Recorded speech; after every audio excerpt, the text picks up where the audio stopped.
තෙරුවන් සරණයි. ඓතිහාසික මයංගන රාජමහ විහාරස්ථානයේ සිට සජීවීව ධර්ම YouTube නාලිකාව අද ඔබට රැගෙන එන්නේ මයංගන උතුම් පින්බිම අපිට ශාසනික වශයෙන් කොයි තරම් වැදගත් වුණාද කියන එකයි ඔබ ජීවිතේ කිසි දවසක අහලා නැති මේ ධර්ම YouTube නාලිකාවෙන් අද රැගෙන ආවේ මේ මයංගන පුදබිමේ ඒ ඓතිහාසික කතාවයි. ඔබ දන්නවා අපේ ගෞතම තථාගතයන් වහන්සේ 20 අසංකේය කල්ප ලක්ෂයක් සසරේ පාරමී ධර්මයන් සම්පූර්ණ කරලා උන්වහන්සේ වෙසප්පුර 15ක් පොයේ දිනයක සම්මා සම්බුද්ධත්වයට පත් වෙලා එදා ඒ ಭಾರತයේ තුල උන්වහන්සේ මේ සම්බුද්ධ ශාසනය තුල ඒ 69 චාරිකාවේ වැඩම කරලා ඉන් අනතුරුව උන්වහන්සේ සමාපත්තියෙන් වැඩ ඉඳගෙන උන්වහන්සේ බැලුවේ මගේ සම්බුද්ධ ශාසනය පවතින රට එහෙමනම් උන්වහන්සේට පෙනී යනවා මේ ලංකා භූමිය අරමුණු කරගෙන මේ මයංගන මේ උතුම් පින්බිම තුල උන්වහන්සේ දකිනවා මා විශාල යක්ෂයින් වගේක් මේ ලංකා භූමිය මේ මයංගන ප්‍රදේශයට එකතු වෙන බවක් උන්වහන්සේ සමාපත්තියෙන් වැඩ ඉඳගෙන බලද්දී උන්වහන්සේට පෙනී ගියා. එහෙමනම් බුද්ධත්වයෙන් මාස 8කට පස්සේ මේ ලංකා භූමිය අරමුණු කරගෙන මේ උතුම් පින්බිම කරා අපේ ගෞතම තථාගතයන් වහන්සේ වැඩම කරලා උන්වහන්සේ එදා මේ ස්ථානයේ මේ ඔබට පේන මේ චෛත්‍ය දිස්වන ස්ථානයට උන්වහන්සේට නිසීදනේ එලා ගන්න පොඩි ඉඩක් නොදීපු යක්ෂයින් කොටසක් තමයි මේ භූමියේ රැඳී හිටියේ. අන්නේ අවස්ථාවක් කරගන්නවා උන්වහන්සේ මේ චෛත්‍ය මේ සෑය තියෙන තැන ඉහළින් උන්වහන්සේ නිදේශනය එලාගෙන උන්වහන්සේ නිදේශනයෙන් බුදු කෙනෙකුට පමණක් කළ යුතු ඒ යමක මහ පාතිහාර පාපු උතුම් පින්බිමක් උන්වහන්සේ විශාල අන්ධකාරයක් මවමින් මේ පින්බිම කරා එදා උන්වහන්සේ වැඩම කරලා උන්වහන්සේගේ නිදේශනය මෙන්න මේ ස්ථානයේ එලාගෙන සමාපත්තියෙන් වැඩ ඉඳගෙන ධර්ම දේශනාව පවත්වනවා. එහෙමනම් එදා මේ පින්බිම තුල ඒ පෙරමුක සුමන නොහොත් සමන් කියන දිව්‍ය ඒ ප්‍රාන්ත පාලකයා තමයි මේ ප්‍රදේශයේ සියලු දේ සැලසුම් කළේ. අන්න ඒ වෙලාවේ එදා උන්වහන්සේගේ ධර්ම දේශනාව ශ්‍රවණය කරලා එහෙමනම් ඒ පෙරමුක සුමන නොහොත් අද සමන්කෝට පර්වතයේ විමාන කරගෙන ඉන්න ඒ සුමන සමන් දිව්‍ය රාජයා තමයි අද සමන්කෝට පර්වතයේ සුමන සමන් දිව්‍ය රාජා විදියට ඉන්නේ. එහෙමනම් ජීවමාන වූ ඔබ වහන්සේ දකින්න ඇති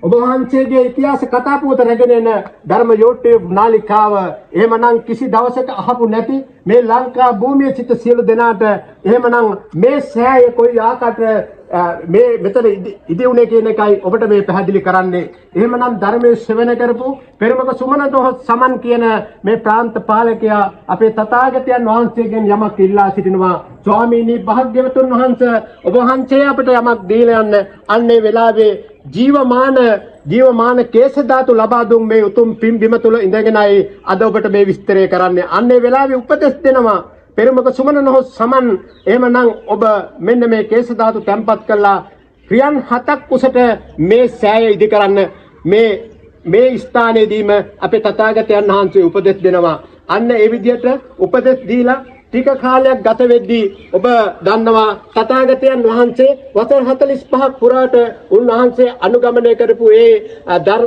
සම්බුදු කෘතිය සිද්ධ කරමින් මේ ශාසනයට ලොකු සේවයක් කළා. එහෙමනම් ඉන්පසුව උන්වහන්සේ එදා මල්ල රජදරුවන්ගේ උපවර්තන සාල වන උද්‍යානයේ ඒ උතුරට හිසදා අනුපාසේසි පරිනිර්වාණ ධාතුවෙන් උන්වහන්සේ පිරිනුවම් පා වදාලා. අන්නේ අවස්ථාවේ උන්වහන්සේගේ චිතකයේ තුල එදා ඒ දැවෙන මොහොතේ ඒ සරඹෝ කියන මහ රහතන් වහන්සේ අපේ තථාගතයන් වහන්සේගේ ඒ ග්‍රීවා ධාතුවත් රැගෙන ඒ ශිෂ්ට මහ රහතන් වහන්සේලා පිරිවරාගෙන එදා මෙම ස්ථානයට වැඩම කරලා එරිදියෙන් ඒ ග්‍රීවා ධාතුව තැම්පත් කළා. අපේ ගෞතම තථාගතයන් වහන්සේගේ ඒ ග්‍රීවා ධාතු තැම්පත් සෑයයි මේ තියෙන්නේ. මේ එරිදියෙන් වැඩම කරලා මේ සෑය තව ටිකක් ලොකුවට එරිදියෙන්ම මේ සෑය ඉදි කරලා උන්වහන්සේලා නැවත ಭಾರತේ බලා වැඩම කළා. එහෙමනම් අවස්ථා දෙකක් දැන් සෑය ඉදි කරනවා. තුන්වෙනි අවස්ථාව බුද්ධ වර්ෂ 236 මිහිඳු මහ රහතන් වහන්සේ මේ ලංකා භූමිය අරමුණු කරගෙන වැඩම කරලා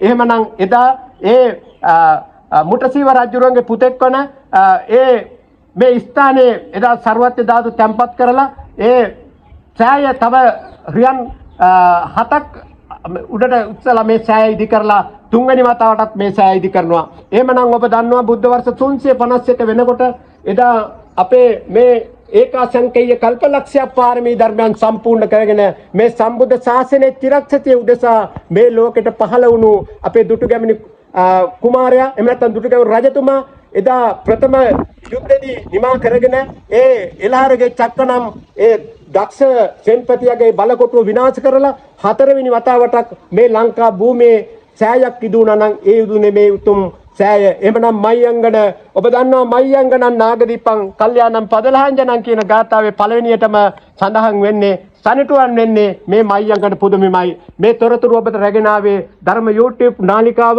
එහෙමනම් ලංකාවාසී ලෝකවාසී ඔබ සියලු දෙනාම මේ නරඹලා සියලු දෙනාට දැක බලා ගන්න මේ ඉතිහාසයේ අවස්ථා 4ක් සෑයක් ඉදුණා නම් ඒ මයංගන පුදුමෙම මේ උතුම් පුදුමෙම මේ ඉදිවෙච්ච සෑය තමයි ඔබට මේ දිස් වෙන්නේ. ඒ සෑය අභියස ඉඳගෙන සජීවීව ඔබට මේ විස්තර ප්‍රචාරය ගෙනාවේ ධර්ම YouTube නාලිකාව.